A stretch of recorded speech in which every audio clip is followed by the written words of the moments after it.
विश्वगुरू श्री संतश्रेष्ठ निवृत्तीनाथ महाराज पालखीचं लोहारे मिरपूर या गावामध्ये काही वेळातच आगमन होणार आहे। या ठिकाणी सरपंच किंवा त्यांचे बंधू हे संपूर्ण बारसकर कुटुंबियांच्या वतीने अन्नदानाची सेवा केली आहे। आपण यांना विचारू कशा पद्धतीने तुम्ही अन्नदानाची सेवा करताय, साधारणतः किती वर्षापासून सरपंच साहेब आपण अन्नदानाची सेवा करताय? ही अन्नदानाची सुविधा आमची अविरतपणे चालू आहे आणि यापुढे चालू राहील।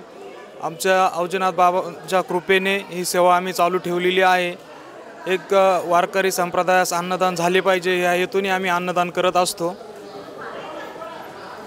काय सांगाल नेमका कसा वाजता आहे तुम्हाला, म्हणजे अन्नदान का करावं वाटलं, कोणाकडून प्रेरणा मिळाली?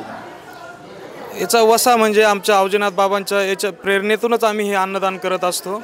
त्यात आमचे पालकमंत्री राधाकृष्ण महसूल मंत्री पालकमंत्री राधाकृष्ण विखे पाटील यांचंही आम्हाला सहकार्य लाभत असतं, त्यांचंही आम्हाला मोलाचं योगदान आहे।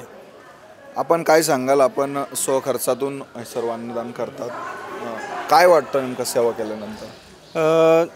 जगद्गुरू संतश्रेष्ठ निवृत्तीनाथ महाराज त्र्यंबकेश्वर यांची पालखी पंढरीकडे वाटचाल करत असताना जेव्हा आमच्या गावामध्ये ही पालखी येते, मोठ्या उत्साहात त्याचं स्वागत होतं आणि दरवर्षीप्रमाणे सालाबादाप्रमाणे ज्या दिवशी आमच्या गावात पालखी येते महाप्रसादाची जबाबदारी आमच्या गावाकडे असते।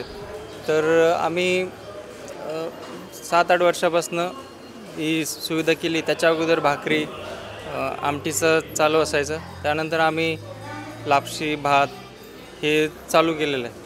आणि किती लोकांचं अन्नदान तुम्ही? एक 15-20 हजार लोकसंख्या असते आमच्या गावापर्यंत येईपर्यंत, त्यात जास्तही होते कधी कधी। भाकरी असतात, शिरा असतो, लापशी असते, आमटी असते आणि मोठ्या प्रमाणात गावकरी सहभागी होतात या सगळ्या। त्यांच्या सहकार्याशिवाय ते शक्य नाही आहे, गावचं सहकार्य असतं आणि खूप प्रसन्न वाटतं त्या दिवशी, ज्या दिवशी हे येतं।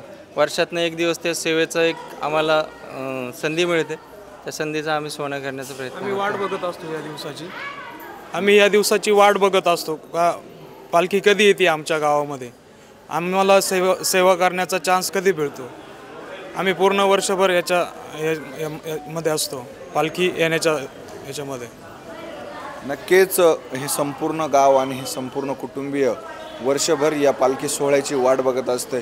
परमेश्वर त्यांना यापुढे देखील वारकऱ्यांची सेवा करण्याची अशी संधी देवो, हीच पांडुरंगाचरणी प्रार्थना। याची देही याची डोळा, अनुभवूया निवृत्तीनाथांच्या संगे पांडुरंगाचा सोहळा। उत्तर महाराष्ट्र न्यूज नेटवर्क प्रस्तुत आनंदवारी।